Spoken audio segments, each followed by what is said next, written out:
from Cleveland, and he'll be doing the presentation today. Once again, please feel free to ask, and we encourage questions. Thank you. Yeah, thanks, Sherry, and hopefully everyone can hear me okay. Like Sherry mentioned, I'm the hose product manager at Swagelok in Cleveland. Is now joining.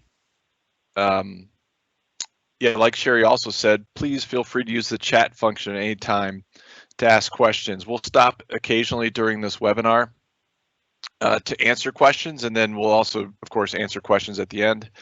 And for any unanswered questions, like Sherry said, we will be happy to set up additional time at your convenience to go through those questions to make sure they're answered properly. So again, email Sherry Ross with the email shown here, sherry.ross@swagelok.com, and she can help set that up with us, and we can get the right engineers and people on the phone to answer your questions. And again, I appreciate everyone joining our hose selection and troubleshooting webinar. I'm the hose product manager. I've been in the hose group for about 5 years in total. It was some a little bit earlier in my career. I've been at Swagelok for 25 years. And lately I've been the hose product manager now for the last 3 years. And it's been, a lot of fun, lot more to know about hose than people really realize. And that's part of what we do in this webinar. So our basic agenda today is we start relatively simple. We go through some background on hose types. Again, it seems pretty simple, but it can be a lot more complicated than you would think. And then what we do is we're going to go through the 2 most common hose issues that we've seen. We do some troubleshooting, a lot of troubleshooting with our field engineers and our various hose advisors around the world. And the most common things that we see are improper routing and static dissipation. And so we're going to talk a little bit about those. And then we want to talk about some common hose construction and how it can affect performance. And these are going to be related to permeation in soft core materials like PTFE. And then we're also going to talk about metal construction hose and how they fatigue in dynamic applications. And again, this will be about 40 minutes in total without questions. So feel free to ask questions again, and we'll stop along the way. So again, let's start off easy. Background on hose types. We want to go through different hose construction and how a hose is built. A hose is different than a tube. A lot of people think a hose is different than a tube and that it's flexible, but a lot of times tubing can be very flexible. A hose is actually different than a tube in that it's multi-layered. So the inner core of a hose is actually a tube. And in this case, in this picture, it's a Teflon or PTFE tube. That's the core material. There's different core material that see the actual media flowing through a hose. And that's pretty critical, of course, because it's what needs to be compatible with what the media is, whether it's gas or liquid, or sometimes solids. So the core material is very critical in selecting the right hose, but the actual core itself only withstands about 50 psi of pressure, which is, in the neighborhood of your garden hose, really, for that matter, much less than an airline that you would have in a shop air. So that core needs to be reinforced, and most of the time it's reinforced with a braid. It can be reinforced with other things, but most commonly it's a braid material, and the braid can be different materials depending on how strong it needs to be and how flexible it needs to be. So the braid in this case, there's a double braid. There's the black that you see in this picture is a fiber braid, and the gray is a stainless steel braid. Both can be used, one or other can be used depending on what the hose needs to do. And again, this needs to be considered when selecting the right hose for a job. The stronger the material, usually the less flexible the hose is. The weaker the material, the more flexible it is, but the lower the pressure rating will be. And then this braid can become worn on the outside. It can also be dangerous if it's damaged. The wires can puncture skin and cause problems. It's also very difficult to clean if you have a clean application. So the braid many times is covered, but this isn't required, but in this case, this picture is shown with a silicone cover, and these covers can act as different for different things. In this case, it's a silicone cover that's usually applied for the ease of cleaning the outside of a hose. There's different things that can be applied to protect a user from grabbing the hose and moving it around, or abrasion protection of the hose if it's being dragged along the ground. So different covers can be applied, and these need to be considered when selecting the right hose. And then, of course, every hose has end connections, and these end connections are attached in different ways. This particular one is very common. It's what we call a crimped end connection, where the hose barb is put into the Teflon core, and then a sleeve is crimped onto the outside of that end connection, which squeezes everything together. And it's important that this end connection is crimped on strong enough to withstand, of course, the pressure rating of the hose. This particular hose we're showing in this picture is a 1/4 inch hose rated at 3,000 psi. That end connection needs to have a 4-to-1 burst rating, so up to 12,000 psi, without separating from the hose, just from that squeeze. We always want the hose to actually burst. Is now joining. We always want the hose to actually burst and not the end connection. It's a safer failure mode, and so that end connection needs to withstand 12,000 psi in this particular case.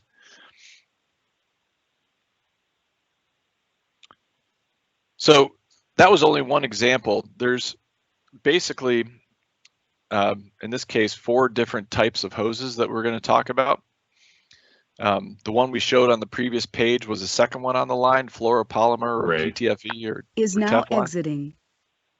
or Teflon.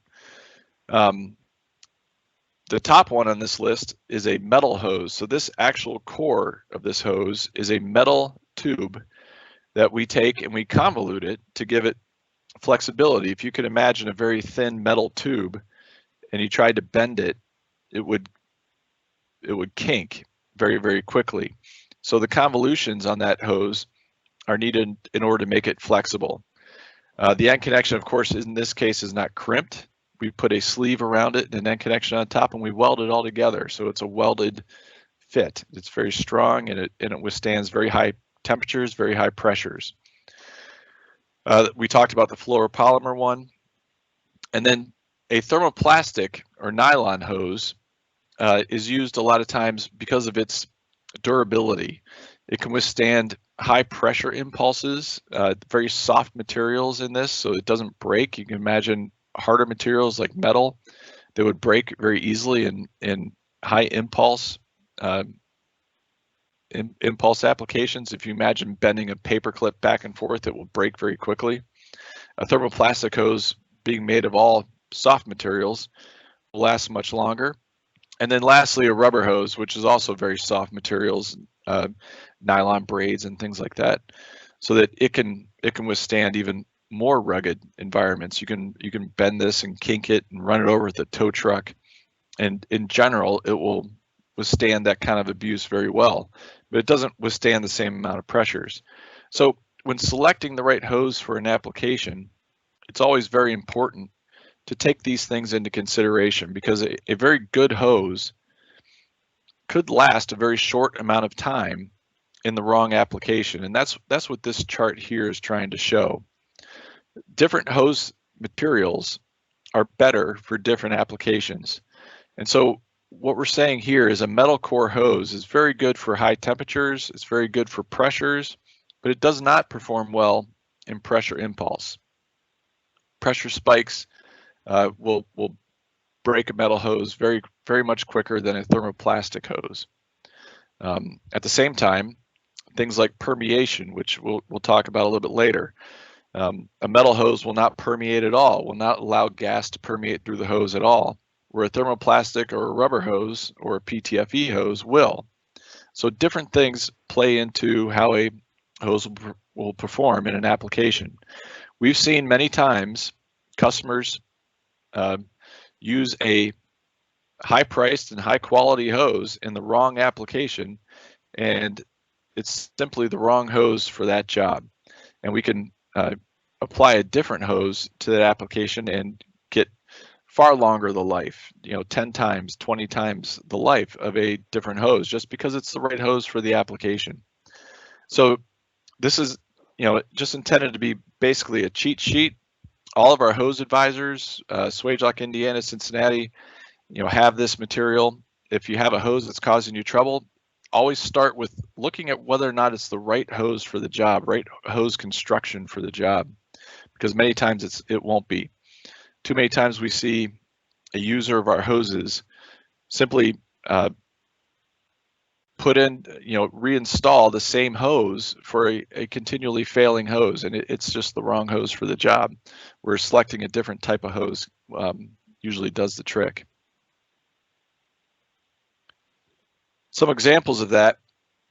This here is a picture of a tire press, and the tire press moves up and down 6 feet, 7 feet or so. It's quite a lot of dynamic motion. And the hoses you see that are curled up on the right side, insulated with some black material, they have a lot of dynamic motion as that tire press moves up and down, and they were failing within a month, in less than a month. They were just the wrong hose for the job. It was a rubber hose. It couldn't withstand the heat. It couldn't withstand the dynamic motion. And we worked with this user on selecting just a different hose type, and it was a more expensive hose, and so there was a little bit of pushback, of course, but at the end, this hose has now been installed for over 2 years and has not failed.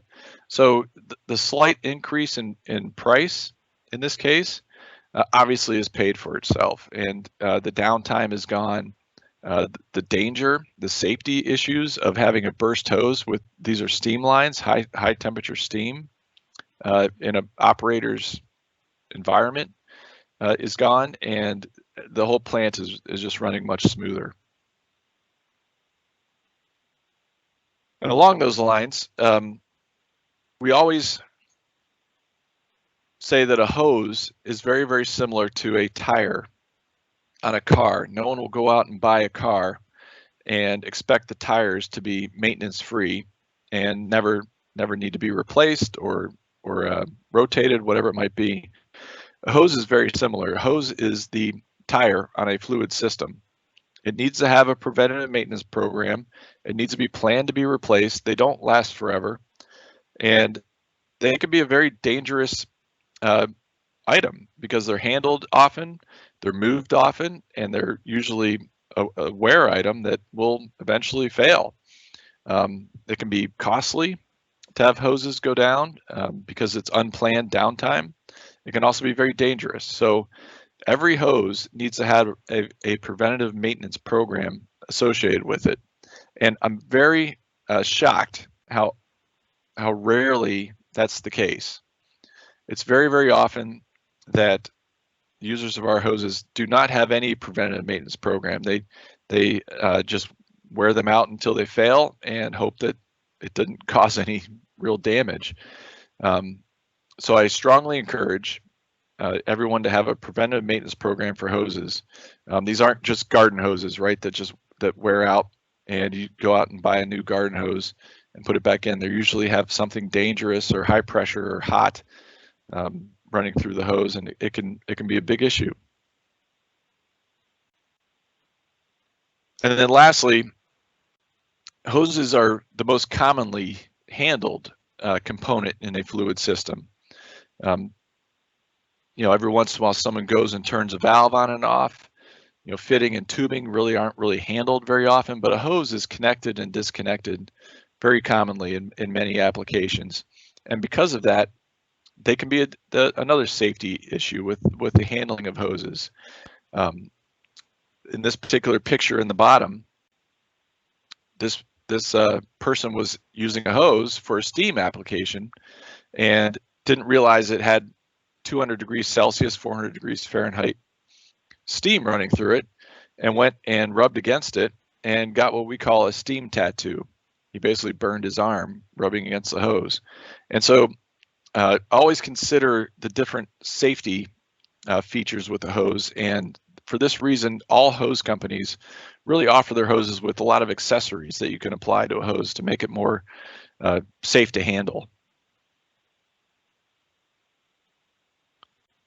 Okay, with that, I think we'll stop if there's any questions so far. Just a quick 30-second break. Mike, I don't know if there's any questions in chat. There is no questions on the chat. Off the top of my head, is there any recommendations for installation in the high temperature application? Yeah, in general, the most common temperature we see is about 60 degrees Celsius, which I believe is about 130 degrees Fahrenheit, maybe 140, is safe to touch. So if you have a steam, which many times, all the time, steam is above that temperature, and a lot of media is above that temperature, we recommend to have insulation on the outside of a hose.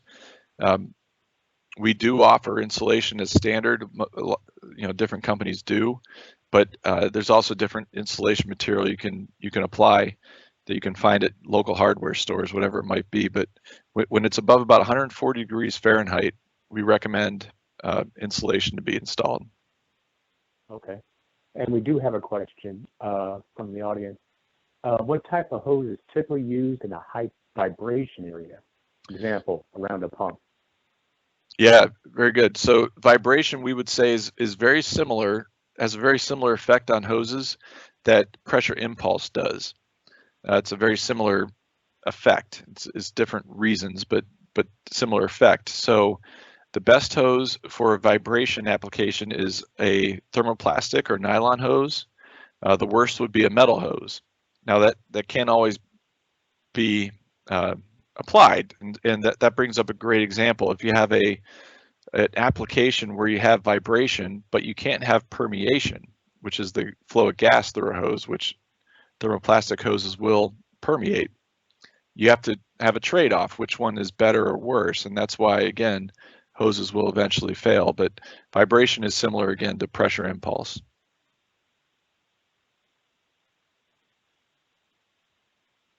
Okay. All right. Thank you. All right. We'll move on now to 2 reasons that hoses generally fail. The first one being improper or basically understanding proper installation. And we see these all the time. Again, we have a group of field engineers, hose advisors that go out to the field and look at hose issues that come up. And these are just a small bit of examples of things that we've seen. Obviously damaged hoses. And it amazes me all the time how people will look at a hose and see it's been damaged and continue to use it, because it's scary, really. The one in the top middle, of course, has been kinked, and that's a very dangerous situation. And I think because we all have garden hoses at home and we kink our garden hoses and then unkink them, we don't think it's a big deal. An industrial hose that's been kinked is a really big deal, and we see that all the time as causing actual problems at customer sites. The one in the top right, of course, is not quite long enough. It's been pulled and stretched and kinked at the end connection. Again, the one in the bottom middle has been just run over and damaged. And these are hoses that clearly no longer function the way they should when they were first bought. And the classic is the kinking of a hose. And I think we all know what that is. We've done it again to our garden hose and don't really think it's a big deal, which for a garden hose it's not, but for industrial hose it is. And what kinking means is it's been bent tighter than its minimum bend radius. And what happens when kinking, when it bends tighter than its minimum bend radius, is the hose becomes oblong, like you see in the bottom right. And when that happens, the material is stretched beyond its elastic limit. So it now has permanent damage at the sides. And when that happens, as we know, the engineers out there would know, it does not bend back to its original form. Even if you try to massage it and make it look like it's oval or circle again, it's not as strong. It's been permanently damaged. It will not withstand the same pressure, and even more dangerously, it looks like it hasn't been kinked. So now you have a permanently damaged product in your fluid system that doesn't look like it's damaged. It looks like it's perfectly fine, and it just won't withstand the same pressure and will fail much faster. So we always make this a high priority, is make sure the hose is being routed in a way that will not cause this kinking effect. It will not permanently damage the hose. The most common reason for kinking a hose is right at the end connection. And you can see in this picture here, this hose has obviously been pulled down at its end connection, and that's going to eventually cause a failure point right there. It's not going to keep the crimp pressure, and the hose will pull out and have a massive failure, which could be very dangerous and could be very costly. So we always recommend planning for a 2 outside diameter length, so 2 OD length of straight length after the end connection before a bend starts.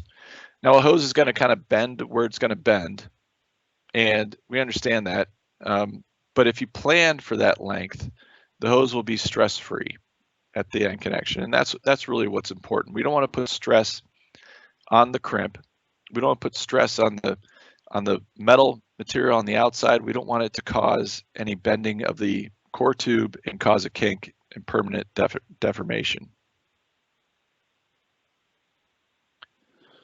There's also, obviously, hoses are put into dynamic applications.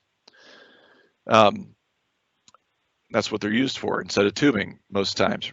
And because of this, we see a lot of failures in hoses because they've been bent the wrong way, and or they're not the right length to absorb the amount of dynamic movement like we saw in the tire press picture.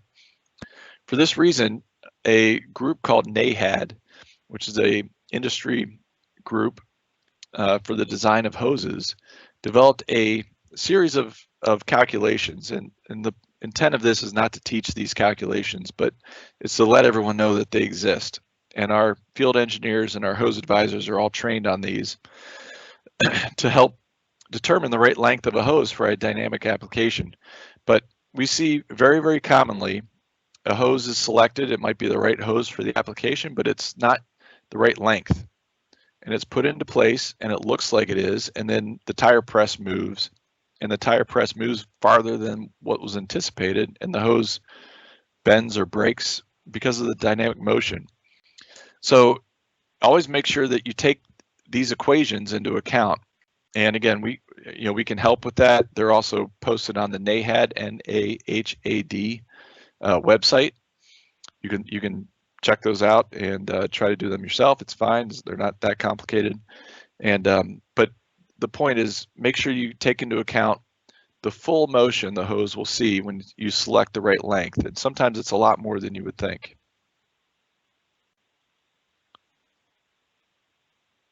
And then a very common thing that we actually see this in our manufacturing plants. I go around to our Swagelok manufacturing sites and try to correct this all the time.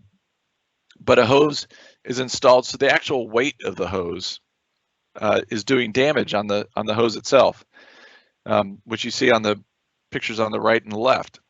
The hose is installed so that the weight of the hose pulls down on the end connection, causing that same kinking motion at the end. This is done most often because a port or a connector is coming out horizontally and it's being installed on a different horizontal plane or vertically, and the installer doesn't want to have the cost of an elbow. And so because of the cost save of an elbow, this hose is being stressed and fails much faster than what would be expected. This type of force is even expounded when it's liquid. If this is a liquid flowing through here, the weight of the liquid will also pull down the hose, just making it fail much faster than you would expect. And the cost of an elbow is very, very minor compared to the constant replacement of this hose. And then lastly, and maybe most importantly, on dynamic applications, the moving a hose in what we call two planes or multiple planes is the absolute death of a hose.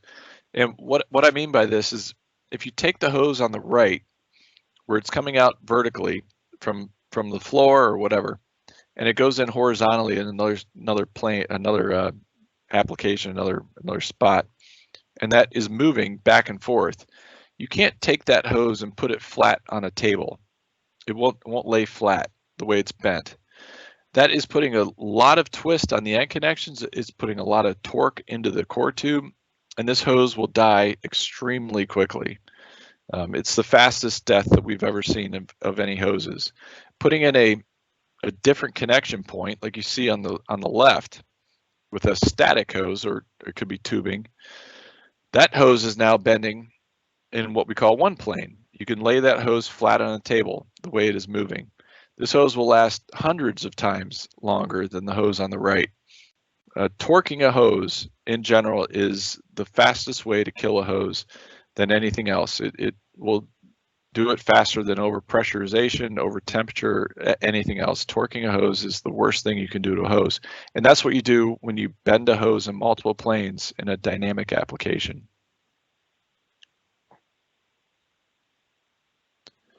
Okay, so the second most common failure mode we see is something called static dissipation. And this is maybe a little more complex, but what this is PTFE or Teflon Core hoses.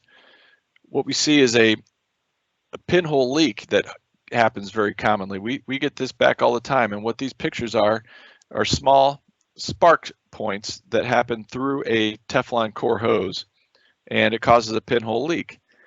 So what is happening here is static charge builds up on the inside of a Teflon Core hose, and the static charge, as it builds up from the media flowing through it, has to go somewhere. It has to go somewhere to a conductive source, and the closest conductive source, because Teflon won't conduct electricity, is the actual metal braid on the outside.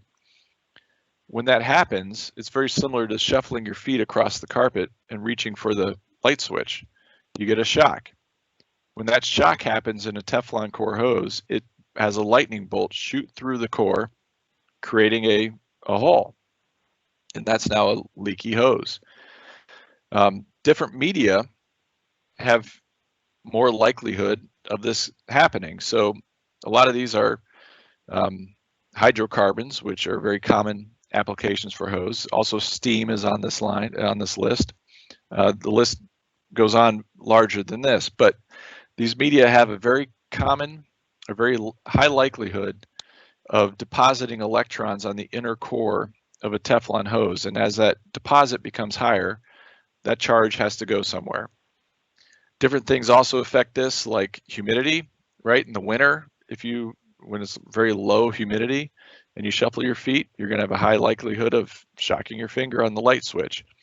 Also, flow velocity inside a hose. If you shuffle your feet faster, it'll have a higher likelihood. Same type of thing going on inside of a hose. And so these things are very important to keep in mind.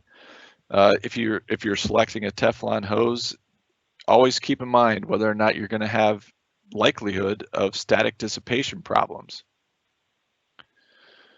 This is an example here you see on the left of a customer of ours that was using Teflon Core hoses, and every yellow mark was a pinhole leak that they were detecting. And of course, our field engineers went in and were working with them. And what we decided was they needed to use Teflon due to various reasons, but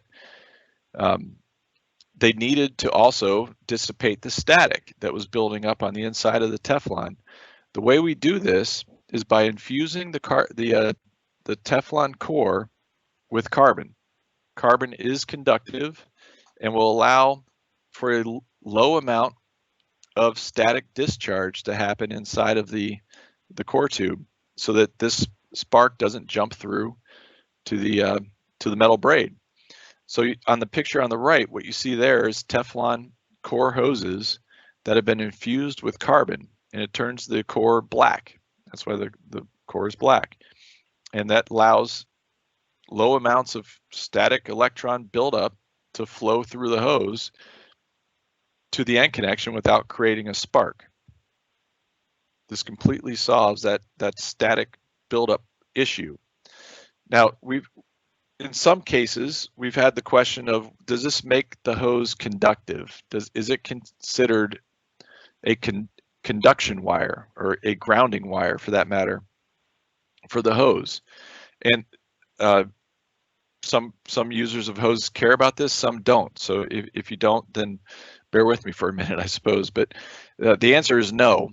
It doesn't make the hose a conductive wire or a grounding wire. The picture on the right, let's start with, is a metal core hose with a metal braid, metal end connections, full stainless steel, everything.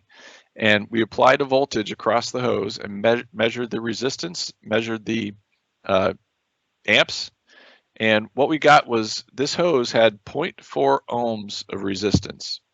This would be considered a grounding wire. This is a conductive hose. Very, very strong, very, very high current flow through this hose, full metal. The hose on the left is a nylon braided hose with a Teflon core with carbon infused into it. So it dissipates static buildup, but as you see here, it has 80 million ohms resistance. That's 200 million times higher than the metal hose you see on the right. It's not a grounding wire. It will not conduct enough electricity to be a conductive hose, but it will dissipate the static charge that builds up when you have different media flowing through it. If we did not have the carbon infused core, it would have basically infinite ohms. It would have infinite resistance. So what we do when we put the carbon infusion into the core is we reduce essentially the resistance from infinite to 80 million. So we make it at least dissipate the static buildup, but it is not conductive. So the important thing here is understand really what the need is of the hose electrically. And in some cases, it doesn't really matter. In some cases, one matters or the other. You can get static dissipative hoses that are conductive. You can get static dissipative hoses that aren't conductive, or vice versa. You can get any combination, but it's important if you have electrical issues to understand what the hose will do in that case. And when in doubt, with a PTFE hose, if you're using that, always get the carbon core. I always recommend getting the carbon core. It's nearly free. It's about a 1 or 2% add-on to the price, and it solves this problem all the time. So I always recommend that. It looks like it's a dirtier hose because it's black on the inside, but we've done testing and it does not have any leaching effect. It's not a coating, it's infused into the PTFE. Okay, Mike, I think with that, are there any questions at this point? There is no questions right now on that. Okay. Is there any particular applications when you would use a conductive hose instead of a resistance hose? There are. So there have been some cases where one piece of equipment is grounded, and it's important for another piece of equipment to also be grounded. And because of the way they're set up or the way they're placed, it's difficult to ground it. That hose actually acts as a grounding wire, and so it grounds the other piece of equipment. Okay. Now, there's also cases where it's important for two pieces of equipment that the hose is connected to be electrically isolated. So in other words, they're not conductive from one to the other. In those cases, of course, you want a non-conductive hose, and those are a little more rare than the first example. But in those cases, you want a non-conductive hose, but getting a static dissipative hose with the carbon core does not make them grounded to each other. They're still electrically isolated. All right. Thank you. Okay, Hey, Doug, this is Al Caselli. How you doing? good. How you doing? Not bad. I got a question for you. Sure thing. With all that being said, what are the medias that you would suggest using the static dissipative hoses with? The most common we see is steam, by far. Probably half of what we see being returned for static dissipative, or lack of static dissipation, I should say, electrical sparks, is because someone used a hose with a steam application that wasn't carbon core. The other ones on that list were a lot of the standard hydrocarbons, a lot of the lighter hydrocarbons, which Swagelok's involved with quite a bit. So most hydrocarbons show up on that list as being high problems with static dissipation. So that would be number 2. Okay, thank you. Sure thing. Okay, so moving on to understanding how different hoses are made and how they can affect performance. The first one we want to talk about is permeation, and we talked a little bit about it. Permeation is the flow of gas essentially through a solid material. And in this case, what we're going to talk about is flow of gas inside of a hose to the outside of the hose. Metal, essentially everything permeates. Even metal will permeate gas through metal. But it's at such a low rate that it's basically impossible to measure. It essentially, for anyone really worried about it, we're saying that metal doesn't permeate anything.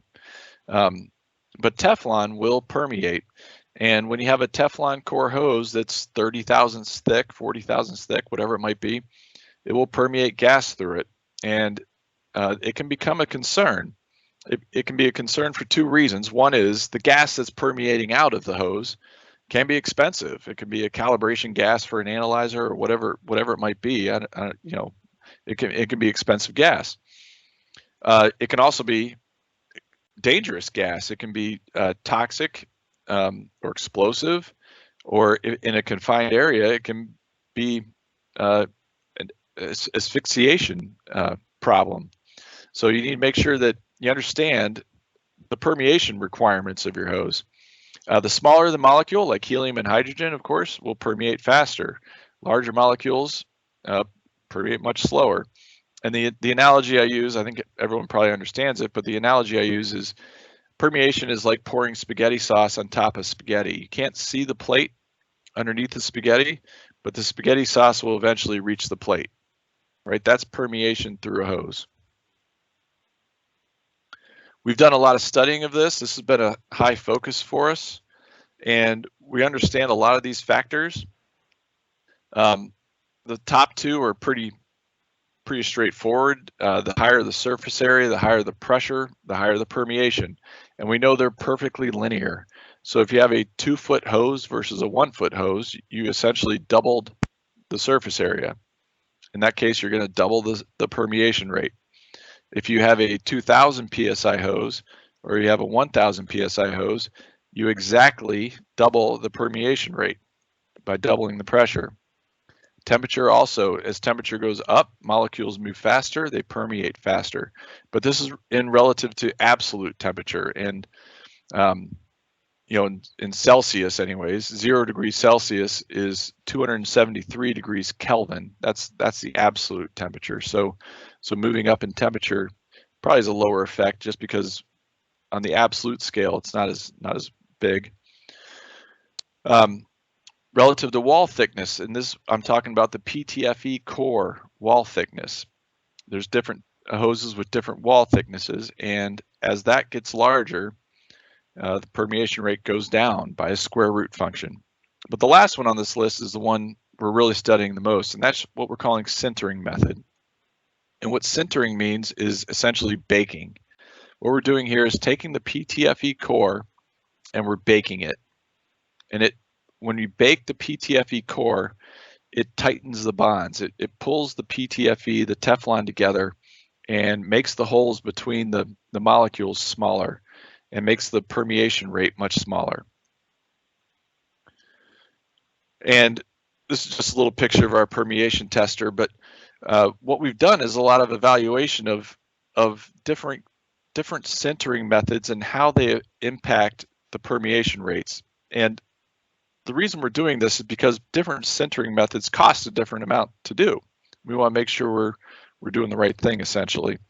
And if you take a non-sintered, non-baked hose, 1/4-inch hose, 3,000 psi, and we put it in this permeation tester, it permeates at about 150 cc's per foot of hose per hour.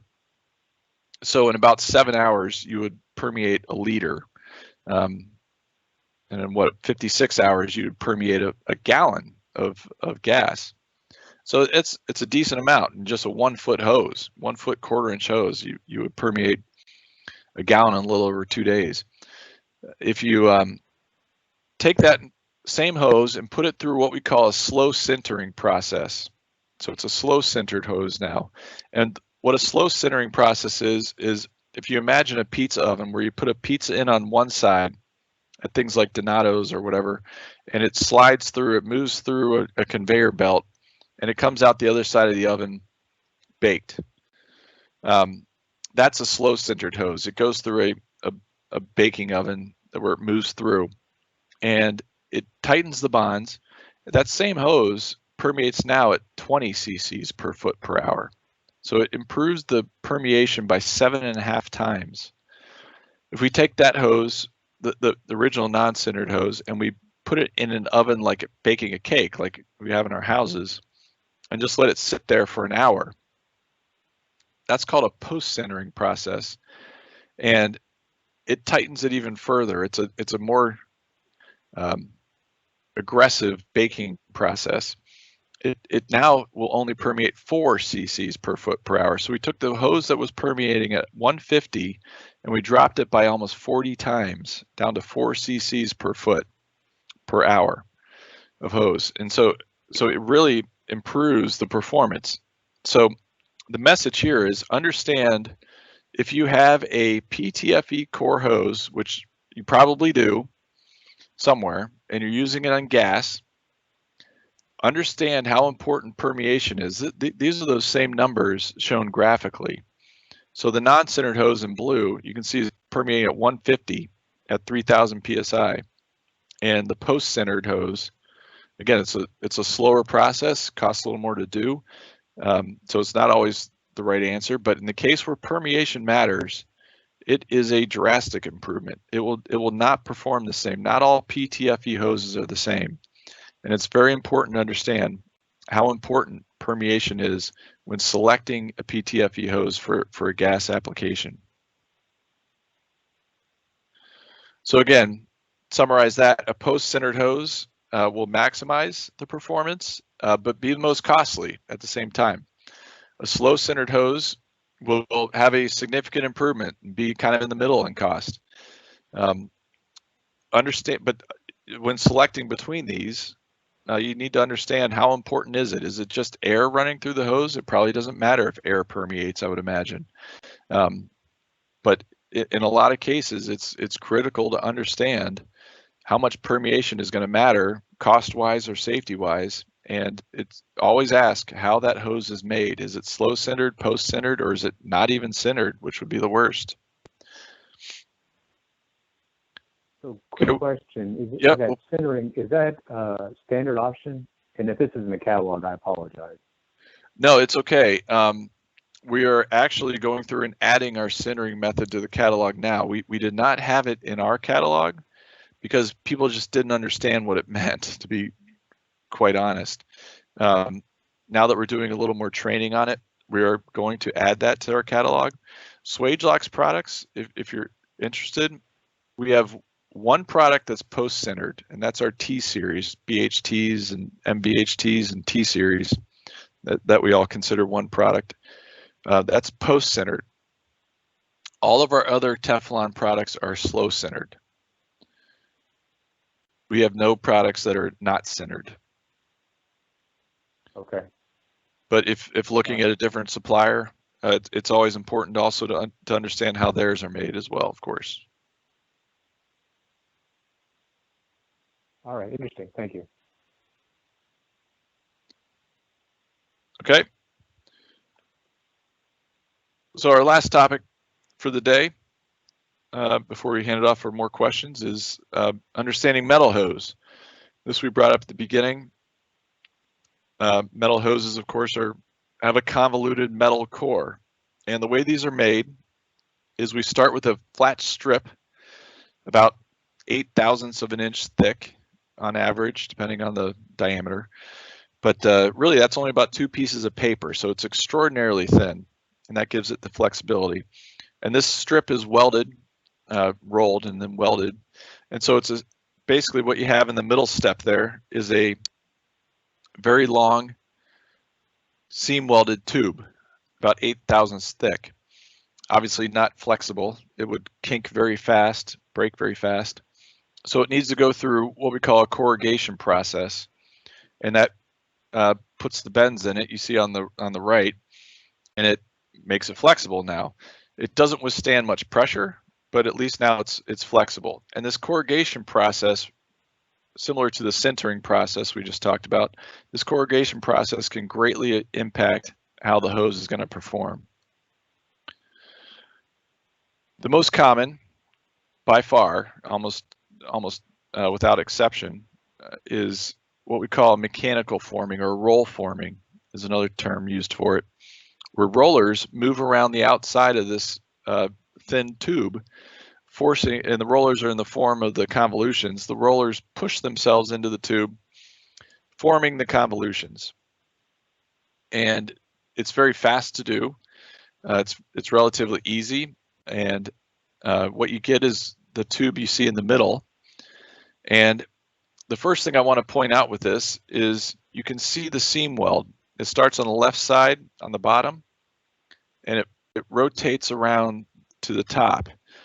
And I mentioned at the beginning, the fastest way to kill a hose is by torquing a hose. And what we're doing by making a mechanically formed metal hose is we're torquing a hose. Even before it's braided, even before it's installed, it is basically being killed, unfortunately. And what will happen is, as this hose is bent in a dynamic application back and forth, it will crack at the root, because where the root was formed by these rollers, it's been work hardened, it's been stretched, and it's been torqued, and it will eventually crack. It will crack actually relatively quickly. And things like vibration, what was mentioned earlier, things like dynamic motion, pressure impulses will cause these cracks. And this is almost the only way hoses are made, but a few suppliers make a hose that's referred to as hydroforming or crimp forming. And the way this is done is the inside of the hose is pressurized with water to thousands of PSI, which would burst the 0.008 inch thick tube, except it's inside of a mold, and that mold is in the shape of the convolutions. So it stretches to the point where it forms the, instead of bursting, it stretches to the point where it forms the convolutions. And the advantage with this is it doesn't have any work hardening, because everything is pressurized to the same amount, and it completely eliminates any twisting in the hose. It becomes much more flexible, much less work hardening, and eliminates completely the work hardening. The disadvantage is it's slower. It takes a lot longer to make a hose, and so therefore that comes out a little bit in the price. It takes a little more technology also to do it, more complicated machinery, and a little more know-how on how to make the hose. But the performance improvement is drastic.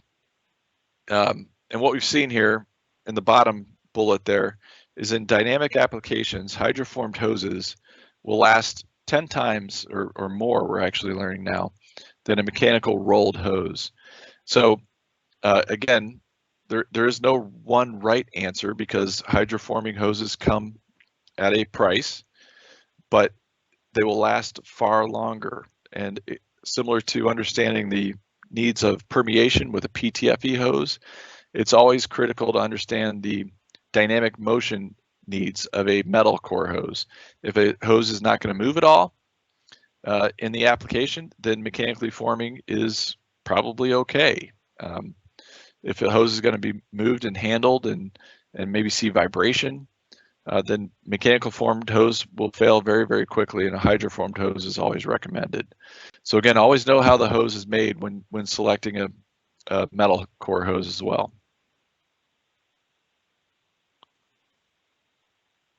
Okay, and I think with that, we're ready to hand it off with any questions, but as a quick summary, understand what hose type, first of all, is best. Make sure it's routed correctly. Make sure you understand static dissipation needs. And then for a PTFE hose, always know the permeation requirements. And for a metal core hose, always know the dynamic requirements and how those hoses are built.